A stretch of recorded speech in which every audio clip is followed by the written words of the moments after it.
Hello दोस्तों, आइए आज हम अध्याय 3 का पार्ट 2 लेकर आए हैं। दो चर वाले रैखिक समीकरण युग्म। इसके पहले वाले वीडियो में हम लोगों ने पढ़ा था कि दो चर वाले रैखिक समीकरण युग्म को ग्राफीय विधि से कैसे हल करते हैं। ठीक है, आज हम इसमें देखेंगे कि एक रैखिक समीकरण युग्म को हल करने की बीजगणितीय विधि। ठीक है, बीजगणितीय विधि। इसके पहले वाले वीडियो में हम लोगों ने क्या देखा था? ग्राफीय विधि। तो ग्राफीय विधि में हम लोगों ने 3 शर्तों के विषय में बात किया था। 3 शर्तों के बारे में जाना था। एक प्रतिच्छेदी रेखा, एक समांतर रेखा और एक समपाती रेखा। ठीक है, इसके बारे में हम लोग जान चुके थे।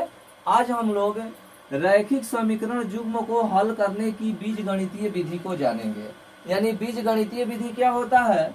तो बीजगणितीय विधि में मुख्य रूप से 3 तरह की विधियां होती हैं। एक प्रतिस्थापन विधि,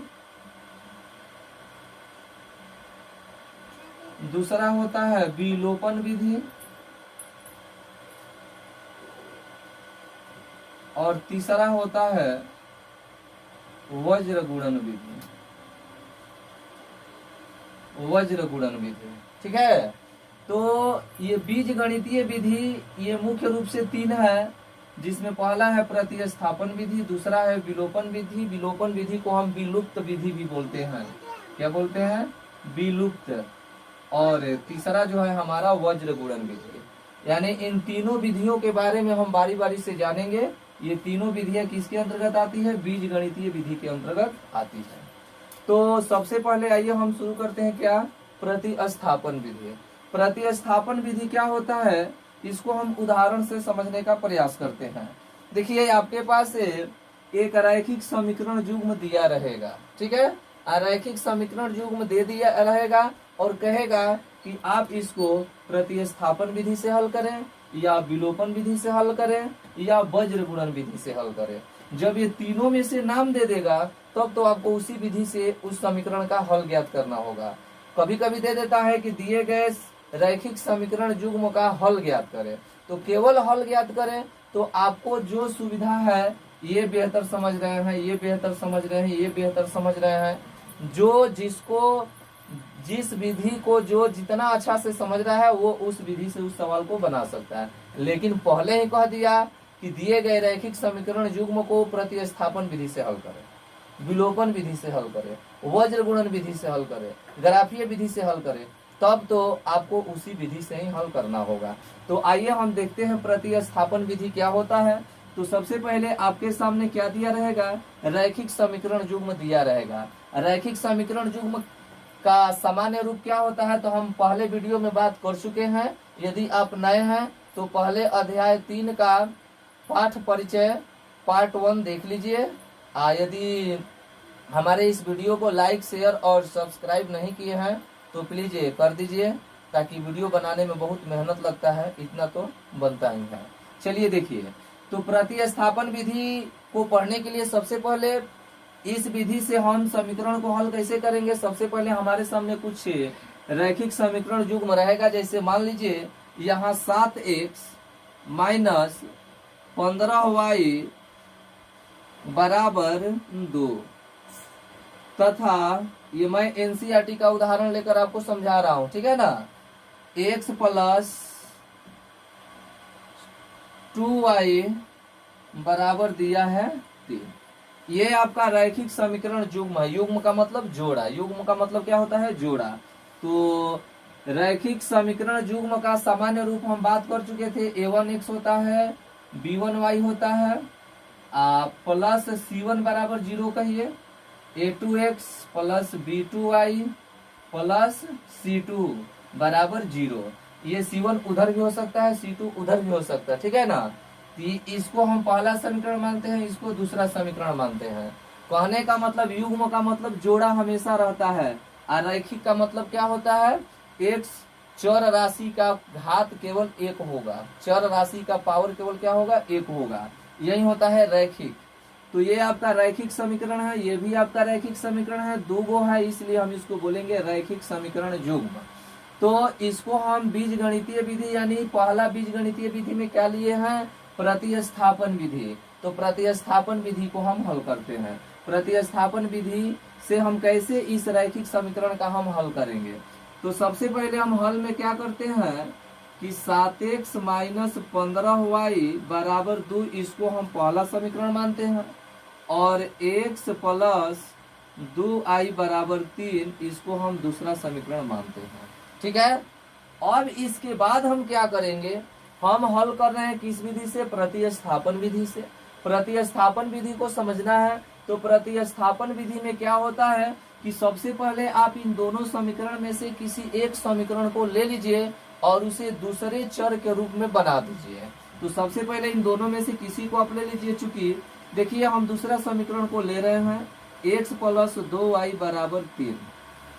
अब इसको हम दूसरे चर में बदल देते हैं, x को हम y के रूप में लिख देते हैं। तो x बराबर क्या होगा, ये प्लस से उधर जाएगा तो क्या होगा, माइनस होगा। तो 3 माइनस 2y, तो x बराबर हो गया 3 माइनस 2y। अब यहाँ x का मान हम निकाल लिए, आप y का भी मान निकाल सकते हैं। किसी भी एक चर का दूसरे चर के रूप में कन्वर्ट कर दीजिए, यानी बदल दीजिए। तो यहाँ हम दूसरा समीकरण की सहायता से x का मान निकाल लिए। अब x बराबर आ गया हमारा 3 माइनस 2y, समझ रहे हो। तो ये 3 माइनस 2y, अब हम इसको क्या करेंगे, ये दूसरा समीकरण से निकाले हैं, तो ये इस मान को हम पहला समीकरण में प्रतिस्थापित करेंगे, समझ रहे हो। यदि हम दूसरा से निकाले हैं तो पहला में प्रतिस्थापित करेंगे, यदि हम पहला से निकाले होते तो दूसरा में प्रतिस्थापित करते। इस बात पर ध्यान देना है, ठीक है। तो अब यहाँ हम लिखेंगे, इसलिए x का मान समीकरण फर्स्ट में प्रतिस्थापित करने पर, क्या करने पर, प्रतिस्थापित करने पर। तो प्रतिस्थापित करना है तो कीजिए प्रतिस्थापित। समीकरण एक क्या है, तो 7x माइनस 15y बराबर 2, ठीक है ना। तो यहाँ x का मान कितना है, 3 माइनस 2y। तो x के जगह पर क्या लिख देना है आपको, 3 माइनस 2y, या 7 इंटू यहाँ x देख रहे हैं ना, इसी x के जगह पर ये लिख देना है 3 माइनस 2y, 3 माइनस 2y, ये माइनस 15y जस का 10 बराबर 2, ठीक है। अब आप इसको हल कीजिए, या कीजिए 7 का गुणा कीजिए दोनों में, 7 का 3 में करेंगे तो 7 का 21, माइनस 7 का क्या होता है 14y, अब माइनस 15y अब बराबर 2, ठीक है। अब देखिए, अब यहाँ हल करना है आपको। चलिए इधर देखते हैं, हम ये मिटा देते हैं।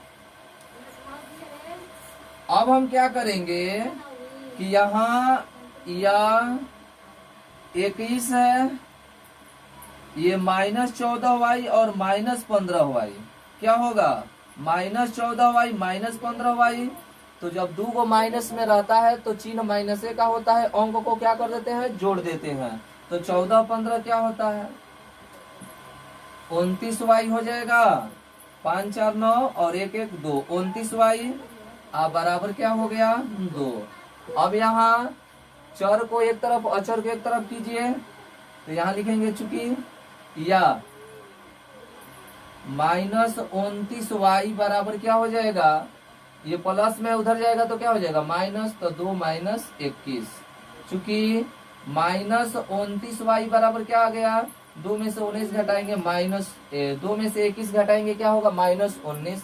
ये माइनस माइनस आपका कट गया, तो y का मान आपका क्या हो गया, तो y का मान आपका हो गया 19 बटा में 29। तो ये आपका y का मान निकल गया, ये आपका एक आंसर हो जाएगा। अब x का मान निकालना है, तो देखिए तो x बराबर क्या आया है यहाँ पर, अब लिखेंगे इसलिए x बराबर, तो x बराबर क्या आया है 3 माइनस 2y। तो 3 माइनस 2 गुणे y का मान आया है 19 बट्टा में 29। तो चलिए इसको हल कर दीजिए, तो क्या होगा 3 माइनस 19 दूना का 38 बटा में क्या हो जाएगा 29। अब आप इसका हल कर लीजिए, आप इसका हल करेंगे तो क्या होगा, इसके बटा में 1 मान लीजिए, यहाँ जोड़ घटाव कर लीजिएगा। ये दिखाई दे रहा है ना, नहीं दिखाई दे रहा है? देखिए ये x बराबर आप निकाल लीजिए, यहाँ पर नहीं दिखाई दे रहा है तो यहाँ पर निकाल लीजिए x बराबर। तो x बराबर क्या हो जाएगा, x बराबर क्या आया है 3 माइनस 2y। तो चूंकि x बराबर क्या हो जाएगा 3 माइनस 2 गुणे y का मान कितना आया है 19 बट्टा में 29। तो क्या हो जाएगा 3 माइनस 19 दूना का 38 बट्टा में 29, बट्टा में को मान लीजिए, एलसीएम लीजिएगा तो 29, ये 29 दिया क्या होता है 87 होता है, 3 नवा 27 और 3 दूना का 6 2 8, 87 माइनस 38। तो बताइए तो 7 में से 8 जाएगा नहीं, 17 में से 8 जाएगा 9, 7 में से 3 जाएगा 4, 49 बटा में क्या आ जाएगा 29। यानी x बराबर आ गया 49 बटा 29 और y बराबर आ गया आपका 19